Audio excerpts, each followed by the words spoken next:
Dans un monde où les conflits semblent se multiplier chaque jour, où la violence menace la paix fragile de millions d'âmes, il est urgent de se tourner vers une lumière qui jamais ne s'éteint, la sagesse ancestrale de l'islam. Au-delà des combats et des rivalités, un message profond nous appelle. Un appel à la justice, à la miséricorde, à la protection des innocents. Comment, face à la brutalité de la guerre, la foi peut-elle guider nos pas vers un chemin de paix véritable? Aujourd'hui, plongeons ensemble dans les enseignements du prophète et dans cette sagesse millénaire pour découvrir comment, même en temps de guerre, l'islam invite à préserver la dignité humaine et à embrasser la paix. 1. L'Algérie dévoile l'opération interdite dans l'ombre des grands équilibres géopolitiques. L'Algérie, pays aux racines profondes et à l'histoire marquée par la résistance, se dresse aujourd'hui avec une détermination renouvelée. Fidèle à son rôle historique de gardien vigilant des frontières et des intérêts de sa région, elle vient de révéler une opération militaire secrète, interdite aux yeux du grand public, mais d'une importance stratégique capitale. Cette opération ne se déroule pas dans un vide. Elle s'inscrit dans un contexte où les tensions s'accroissent entre Israël et plusieurs acteurs majeurs du Moyen-Orient et de l'Afrique du Nord, en particulier depuis la récente normalisation des relations diplomatiques entre Israël et le Maroc, un voisin proche de l'Algérie. Ce dévoilement n'est pas qu'un simple acte militaire. Il est le reflet d'une volonté ferme de protéger un territoire, mais aussi une manifestation d'une prise de conscience politique et spirituelle. Car derrière chaque décision de cette ampleur se cache une réflexion profonde sur la justice, la responsabilité et la quête de paix. En effet, face aux dangers grandissants, le choix d'agir, de frapper dans le silence témoigne d'une sagesse acquise à travers l'histoire tumultueuse de la région. Pour comprendre la portée de cette opération, il est nécessaire de remonter un peu dans le temps, jusqu'aux années 2000. À cette époque, l'Algérie avait déjà fait face à des menaces similaires. Une opération baptisée Chacal fut lancée pour sécuriser les frontières sud du pays contre les groupes armés et les trafics illégaux. Cette initiative n'a pas seulement renforcé la sécurité physique des frontières, elle a aussi consolidé la position de l'Algérie comme un acteur régional incontournable, un pilier de stabilité dans une zone souvent marquée par le chaos. Chacal reste dans les mémoires comme un exemple d'audace et de persévérance, une page de l'histoire algérienne où la défense du territoire s'est mêlée à la détermination à préserver la dignité d'un peuple.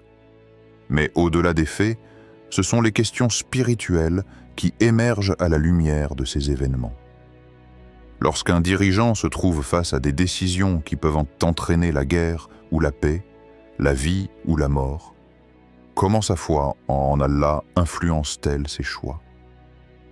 Dans les nuits silencieuses où les poids des responsabilités pèsent lourdement, la conscience d'être responsable devant le Très-Haut guide-t-elle les pas, les réflexions et les stratégies? La foi, dans ce contexte, n'est pas un simple refuge émotionnel. Elle est une lumière qui éclaire le chemin, un pilier de sagesse qui rappelle que la guerre, bien qu'à parfois inévitable, doit toujours être encadrée par la justice et la compassion. Le croyant sait que chaque décision sera jugée par Allah, que chaque vie perdue pèse dans la balance, et que la paix durable ne peut naître que d'une intention pure et d'un effort sincère pour éviter l'injustice. L'Algérie, dans cette opération interdite, incarne cette dualité, celle d'un pays prêt à défendre son territoire, mais conscient que cette défense doit rester sous l'œil vigilant de la foi et de l'éthique. Dans cette lutte silencieuse, c'est aussi l'âme d'un peuple qui se bat, une âme attachée à ses valeurs, à sa dignité et à sa confiance en la guidance divine. 2. La riposte d'Israël. Dans l'échiquier géopolitique du Moyen-Orient, chaque mouvement est observé, chaque action résonne au-delà des frontières, amplifiant les tensions et dessinant les contours d'un futur incertain. L'annonce de l'opération secrète menée par l'Algérie a provoqué une réaction immédiate d'Israël, qui n'a pas tardé à renforcer ses positions militaires dans la région. Cette riposte, plus qu'un simple acte de défense ou de contre-attaque, reflète une stratégie profondément ancrée dans l'histoire complexe de ce pays et soulève de lourdes questions quant à la direction que prend le conflit. Israël, depuis sa création, a été plongé dans un environnement d'hostilité constante, de défis militaires et politiques. Mais ce qui caractérise ce pays, c'est avant tout sa capacité à répondre rapidement et efficacement aux menaces. La riposte actuelle s'inscrit dans cette tradition de vigilance extrême et d'intervention rapide. Parallèlement à ses opérations militaires, Israël a intensifié ses alliances avec certains pays voisins, consolidant ainsi un réseau d'influence qui vise à contenir et à neutraliser les menaces perçues. Ce jeu d'alliances, de stratégie et de réponse militaire nourrit un climat d'incertitude, où la moindre étincelle peut embraser l'ensemble de la région. Cette situation fait écho à un moment clé de l'histoire récente, la guerre des 6 jours en 1967. En seulement 6 jours, Israël a mené une série d'opérations militaires éclairs, déstabilisant plusieurs pays arabes et redéfinissant les frontières régionales. Cette victoire militaire, souvent admirée pour sa rapidité et son efficacité, a laissé derrière elle des cicatrices profondes, tant humaines que politiques. Des millions de personnes ont été déplacées, des familles brisées et des tensions exacerbées qui perdurent encore aujourd'hui. Cet épisode historique illustre parfaitement le paradoxe de la guerre. Si elle peut apporter un gain stratégique, elle entraîne aussi une douleur collective, un fardeau qui pèse sur plusieurs générations. Au cœur de ce dilemme se trouve une sagesse profonde, issue des enseignements spirituels les plus élevés. Le prophète Muhammad, paix soit sur lui, a transmis cette vérité universelle, gravée dans le Coran. Celui qui tue une âme injustement, c'est comme s'il avait tué l'humanité entière. Coran 5.32.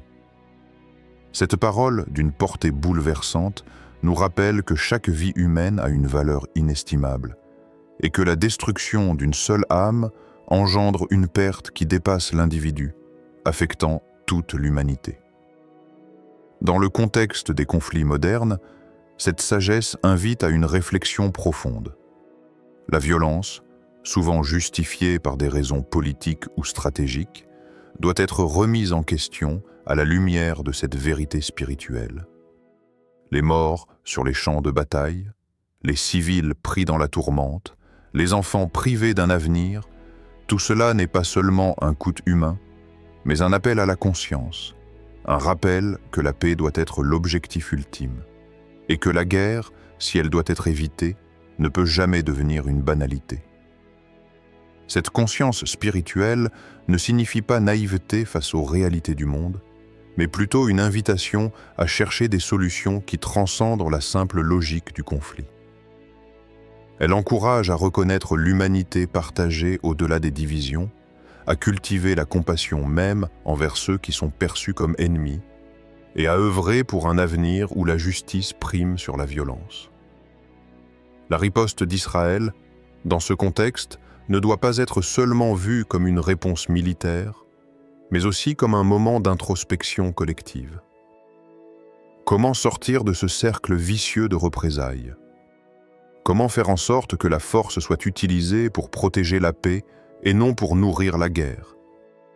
Ces questions ne trouvent pas de réponse facile, mais elles appellent chaque croyant, chaque acteur politique, à s'interroger sur le poids de ses actes et sur la direction qu'il souhaite donner à l'histoire. Cette partie du récit est une invitation à comprendre que derrière chaque conflit se cache une dimension spirituelle qui ne peut être ignorée. Le véritable défi est de parvenir à harmoniser la réalité politique avec la sagesse divine, pour que les décisions prises ne soient pas seulement stratégiques, mais aussi empreintes d'une profonde humanité. 3. L'ombre du Mahdi se rapproche. Dans le silence mystérieux qui enveloppe les événements tumultueux de notre époque, une présence se dessine dans l'ombre, presque imperceptible, mais lourde de promesses et de destin. Dans les traditions profondes de l'islam, la venue du Mahdi est bien plus qu'un simple événement historique. C'est le signe éclatant du bouleversement ultime.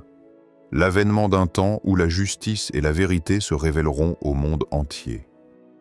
Aujourd'hui, alors que les tensions au Moyen-Orient s'intensifient, que les alliances se reforment et que les conflits semblent s'accélérer, certains observateurs, avertis et croyants sincères, voient dans ces signes une confirmation silencieuse. L'ombre du Mahdi se rapproche. Ce n'est pas une figure politique, ni un chef militaire parmi d'autres, mais un guide spirituel dont la venue est destinée à restaurer l'équilibre, la justice et la lumière dans un monde plongé dans le chaos. Cette ombre, bien qu'encore cachée, commence à peser sur les cœurs, à réveiller la conscience endormie. La venue du Mahdi est prophétisée dans les textes et par les savants les plus respectés de la tradition islamique, qui ont affirmé que des troubles majeurs, des conflits dévastateurs précéderaient cette apparition. Ces guerres, ces tensions et cette instabilité, loin d'être de simples coïncidences, sont perçues comme les signes précurseurs d'un temps de renaissance spirituelle. Dans les récits transmis de génération en génération, les érudits décrivent ces temps comme une épreuve nécessaire, une période où les âmes seront mises à l'épreuve, où la foi sera purifiée par le feu de l'adversité. Ils expliquent que le Mahdi n'apparaîtra pas dans un monde pacifié, mais au contraire dans un contexte où l'obscurité aura atteint son paroxysme, rendant indispensable la lumière qu'il apportera. Cette lumière n'est pas seulement celle de la victoire militaire ou politique, mais celle de la guidance divine, d'un retour aux valeurs profondes de justice, de compassion et d'unité. Ce que beaucoup craignent, c'est cette incertitude face à ces événements. Comment faire face à l'invisible? Comment préparer son cœur et son esprit à un changement aussi fondamental? Pour les croyants, la réponse réside dans la purification intérieure, dans une connexion sincère avec Allah, dans l'engagement à vivre selon les principes élevés de l'islam. La préparation spirituelle ne se limite pas à la peur ou à l'attente passive. Elle exige une action intérieure intense, un travail sur soi, une quête constante de justice et de vérité. Cela signifie se détourner des distractions du monde, des passions destructrices, et recentrer son existence sur la prière, la méditation, la lecture réfléchie des signes et surtout l'application des enseignements spirituels au quotidien. Dans ce cheminement, chaque croyant est invité à cultiver la patience, la confiance en la sagesse divine et à maintenir une espérance vive malgré les épreuves. La venue du Mahdi n'est pas un événement à redouter, mais une promesse d'espérance, un appel à la renaissance. Mais il est aussi crucial de rester vigilant face aux fausses interprétations, aux manipulations qui pourraient naître dans ces périodes troublées. La véritable attente du Mahdi est marquée par une sagesse discrète, par une foi humble et non par des manifestations spectaculaires ou des discours sensationnalistes. Dans ce contexte, la communauté doit se renforcer dans l'unité, chercher à surmonter les divisions et travailler ensemble pour construire un monde où les valeurs spirituelles peuvent s'épanouir. Car l'ombre qui s'approche est aussi celle de la lumière, celle d'un avenir où la justice divine prendra enfin le pas sur l'injustice humaine. Ainsi, l'intensification des conflits que nous observons aujourd'hui, loin d'être une fatalité, est une invitation à s'élever spirituellement. Elle nous pousse à réfléchir à notre place dans l'histoire, à notre responsabilité individuelle et collective, et à notre capacité à accueillir, dans la paix du cœur, la venue de ce guide qui, selon la promesse divine, viendra rétablir l'équilibre perdu. 4. La sagesse islamique face à la guerre. Dans un monde souvent marqué par la violence et les conflits, la lumière des enseignements islamiques brille comme un phare guidant vers la justice, la paix et la miséricorde.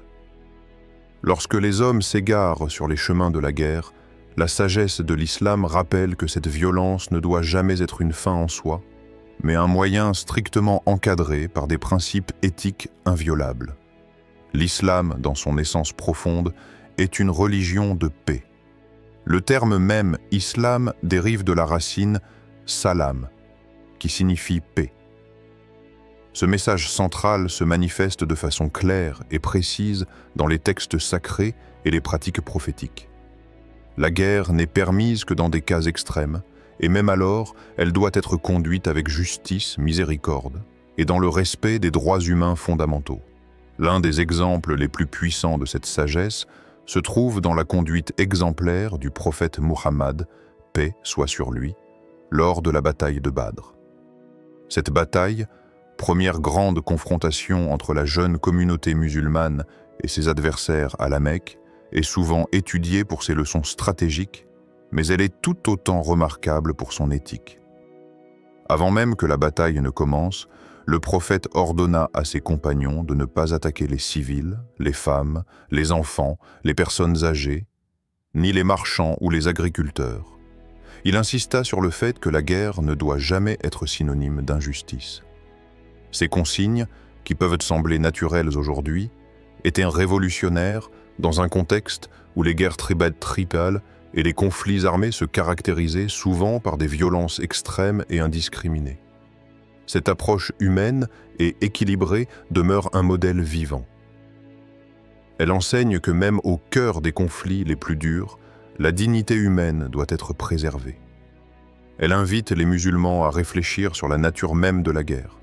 N'est-ce pas un mal nécessaire qui doit être limité autant que possible, plutôt qu'un outil de domination ou d'oppression? Dans le monde moderne, ces enseignements ont une résonance encore plus forte. À une époque où les armes se déchaînent avec une puissance dévastatrice, où les conflits laissent des cicatrices durables sur des populations entières, la sagesse islamique nous rappelle que la véritable force réside dans la capacité à préserver la paix et à protéger les faibles. Comment alors, dans ce contexte, les musulmans peuvent-ils s'inspirer des enseignements du prophète pour agir dans le monde d'aujourd'hui? D'abord, en plaçant la justice au cœur de chaque décision. La justice ne consiste pas uniquement à punir les ennemis, mais à garantir la sécurité, la dignité et les droits de tous, même de ceux qui sont considérés comme adversaires. Ensuite, en adoptant la miséricorde comme principe directeur. La guerre menée avec miséricorde ne se nourrit pas de haine, mais de la volonté sincère de rétablir la paix. Elle refuse la violence gratuite et cherche à limiter les souffrances. Enfin, en cherchant activement la paix comme objectif ultime. L'islam encourage à négocier, à dialoguer, à construire des ponts plutôt que des murs. Même lorsqu'une guerre paraît inévitable, la paix doit rester la priorité, le but à atteindre. Ces principes invitent chaque croyant à une introspection profonde. Comment puis-je, à mon échelle, incarner cette sagesse dans mes actions quotidiennes? Que ce soit dans la sphère personnelle, sociale ou politique, la responsabilité est immense.